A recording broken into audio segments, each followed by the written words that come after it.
Baseball is a game of great cultural significance. Each game lasts for 9 innings as both teams try to score runs or points before getting 3 outs. There are 2 sides to a baseball team: the batters, who try to score runs for their team by hitting the ball, and the pitcher, who tries to make sure that their team doesn't score any runs themselves by pitching the ball to them. Each baseball game lasts roughly 3.3 hours on average.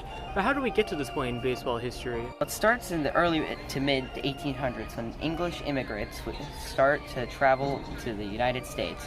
When they did that, they also brought along the earliest recorded version of baseball. It was mixed cricket and another popular British game called rounders. But it isn't until 1845 that the first real form of modern baseball would be formed.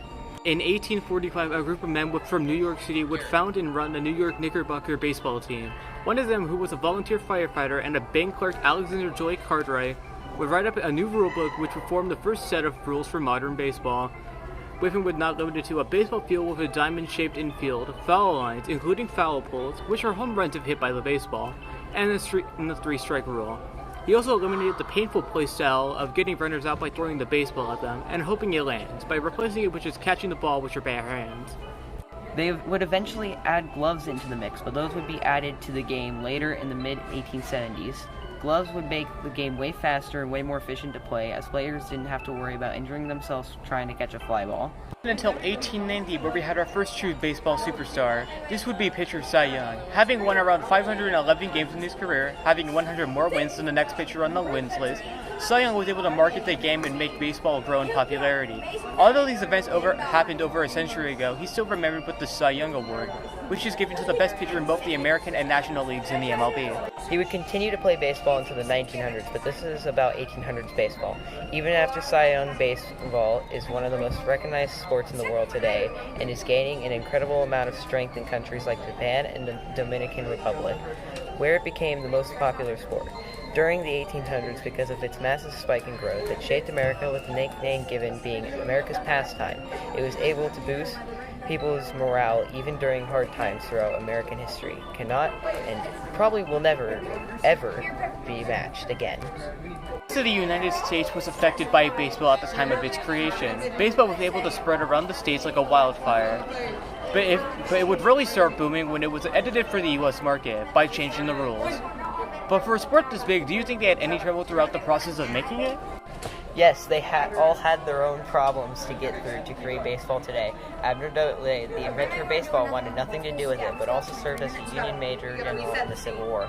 William Hulbert, the guy who created professional clubs, failed to complete the New York and Philadelphia schedule by forging their final road trip of the 1876 season. Nothing really happened to Alexander Joy Cartwright.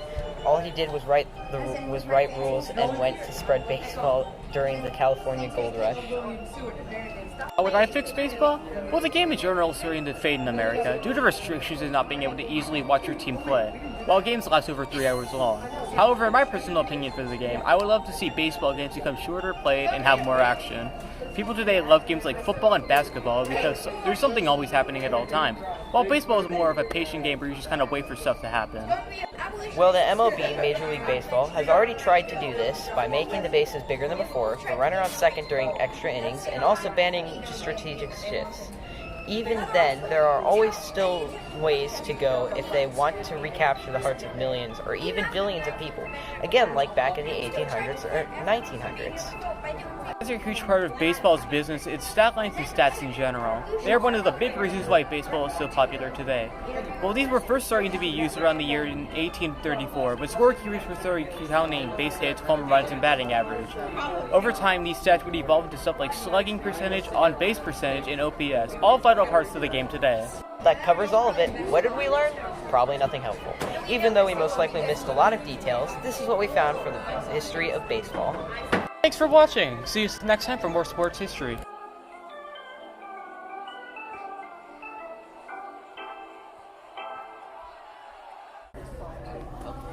Boy, we're going. Your guys, read it. No, we're reading. Crazy quote. Oh, goddamn. Oh my god. Oh my god. To the game and to the teens. Okay. Oh. and he was, oh my god, career having more, oh my god, than the next picture by about 100. God damn it! Did you look at me? Dude, shut up. 100 of the, 100, no, not 100. Most of the entire United States at the time of, oh my god, right around the, wait. Well, that covers all of it. People today love games like football and baseball. Oh my, Baseball.